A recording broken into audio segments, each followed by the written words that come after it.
A Final Prayer from Commando of Horses and Men by Deneys Reitz.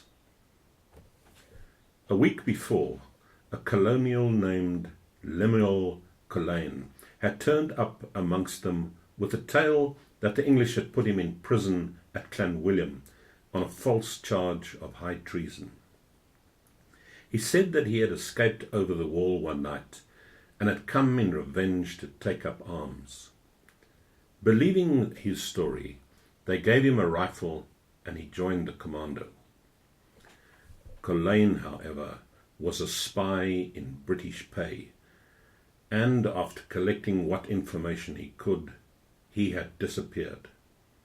No particular notice was taken of his absence, as the men were constantly riding off to visit farms or look up friends at distant outposts, and it was thought that he had done the same. But the Commando had a rude awakening when a body of English horse, with Cullen riding at their head, fell upon them at dawn, killing and wounding 17 men, including my young friend Michael Dupreer. The attacking force took our men so completely by surprise that the troopers rode through the camp using their swords and got away safely to the other side before our men could recover their wits. All were fierce in their denunciation of Cullen's treachery and hoped that he would fall into their hands. And later, Nemesis ran the right man to earth for once. As we went through the rooms, strewn with upturned chairs, etc., in a hand-to-hand fighting, we saw a man in civilian clothing crouched under the arched fireplace in the kitchen.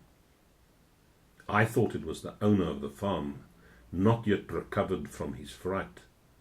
But when I drew Windle's attention to him, he exclaimed, "By God, it's Cullen!" I did not know Cullen, but Windle dragged him from the house, shouting to the men outside to come and see who was here, and soon dozens of angry men were muttering threats and curses at the wretched spy. He was a man of about 45, in appearance a typical Backveld Boer with flowing beard and corduroys. He was brave enough now, for when the men fiercely assured him of his certain fate, he shrugged his shoulders and showed no sign of fear. Commandant Bouwer came up while we were crowding round and ordered 2 men to guard him until General Smuts was notified. When I entered the homestead at Atties, General Smuts was in the dining room talking to the owner, Isak van Zyl, whose wife and daughters were there too, and before long Cullen, the spy, was ushered in by his guards, who wanted to know what to do with their prisoner. General Smuts had heard the whole story of Cullen's treachery, and, after questioning the escort to make sure of the man's identity, he sentenced him to death without further formality.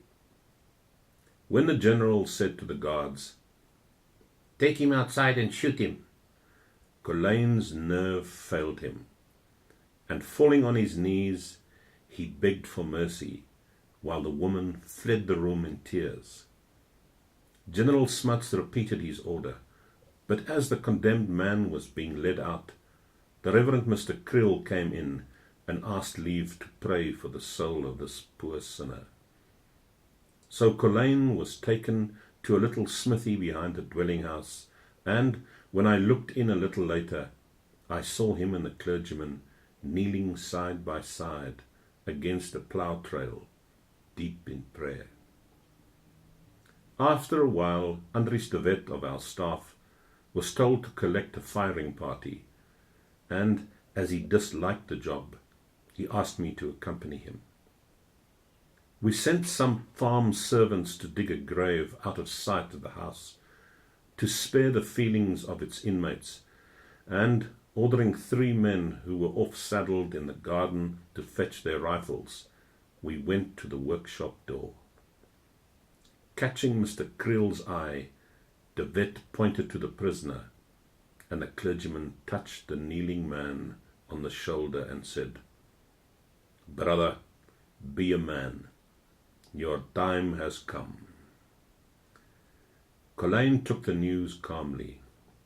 He rose from his knees, shook the parson by the hand, and, bidding goodbye to the guards, said that he was ready. We led him to where the grave was being dug. On the way he spoke to us. He said he knew he deserved to die, but he was a poor man and had taken blood money to keep his wife and children from starving. The farm servants were just completing the grave when we came up, and the unfortunate man blanched when he looked into the shallow pit. Perhaps he still hoped for a reprieve until he saw it. Even now he tried to gain time, appealing to us to send for Mr. Krill to say a final prayer with him. Then he turned to me and asked me to fetch General Smuts, but we felt that the sooner it was over, the better. So the vet blindfolded him and placed him at the head of the grave. Realizing that this was the end, Colleen held up his hands and in a low tone recited the Lord's Prayer while the firing parties silently ranged themselves. As he came to the final Amen, they fired. With a convulsive jerk, he pitched backward into the grave, and the frightened servants quickly covered him with earth.